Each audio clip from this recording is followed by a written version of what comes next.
Bonjour, je m'appelle Célia Lamani et je suis data analyst. J'ai commencé mon premier parcours professionnel en tant que data analyst chez Mongi Digital Lab il y a 2 ans. En gros, un data analyst, c'est comme un détective de données. C'est celui qui plonge dans une montagne de chiffres, de graphiques, des tableaux pour en extraire des pépites d'informations précieuses. Donc en gros, on passe notre temps à collecter les données, les nettoyer, les analyser en utilisant des techniques et des outils différents.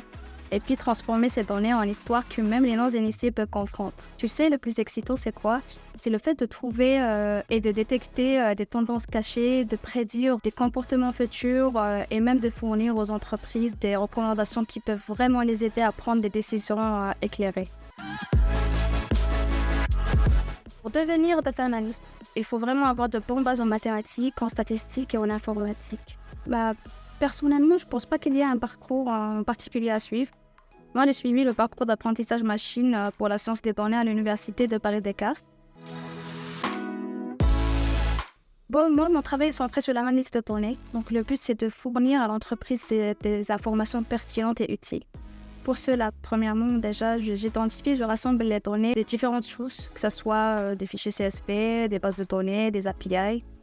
Ensuite, je nettoie ces données pour éliminer les valeurs nulles, les valeurs manquantes, les anomalies. J'explore ces données pour comprendre leur structure, pour détecter les tendances et les anomalies potentielles. Et après, j'utilise souvent des méthodes statistiques pour extraire les insights significatifs, à savoir la somme, les corrélations, les écart-types.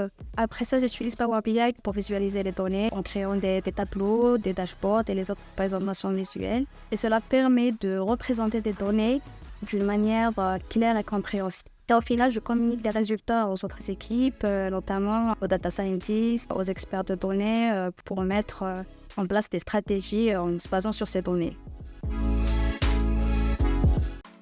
Moi, personnellement, j'utilise Tableau, Power BI, Excel comme outil de reporting et j'utilise SQL Server pour me connecter aux bases de données.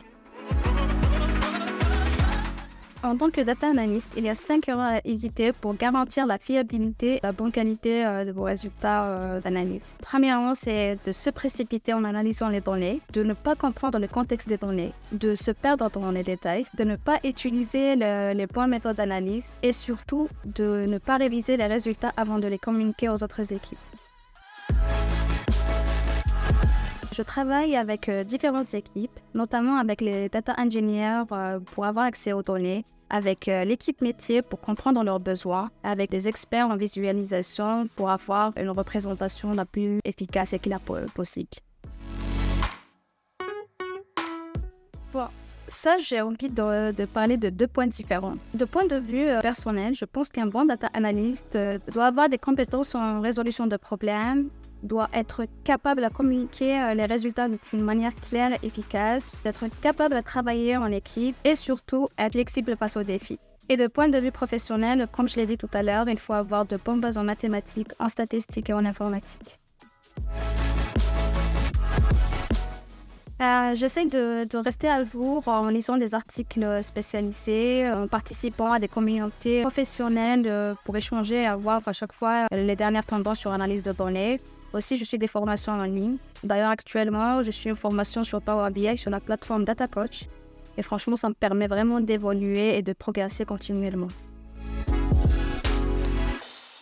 Un data analyst peut devenir avec quelques années d'expérience un data scientist, un chef de projet en data et pourquoi pas un directeur ou un lead en analyse de données. Par contre, j'ai envie de parler sur un point parce qu'on confond souvent entre un data analyst et un data scientist. Et je sais qu'un data analyst, son travail est vraiment centré sur l'analyse de données pour extraire des tendances, des modèles, des insights, en se basant sur les données déjà existantes. Par contre, le travail d'un data scientist, il va plus loin. Il faut avoir des compétences en programmation, en machine learning, en algorithmique aussi. Et cela lui permet de développer des modèles, de créer des algorithmes pour résoudre des problèmes complexes en se basant sur les données aussi. Si vous cherchez un boulot d'avenir, pensez à devenir data analyst. En regardant la place que les données prennent dans le marché professionnel, on voit bien que ce rôle est très essentiel et vous offre vraiment des opportunités très intéressantes.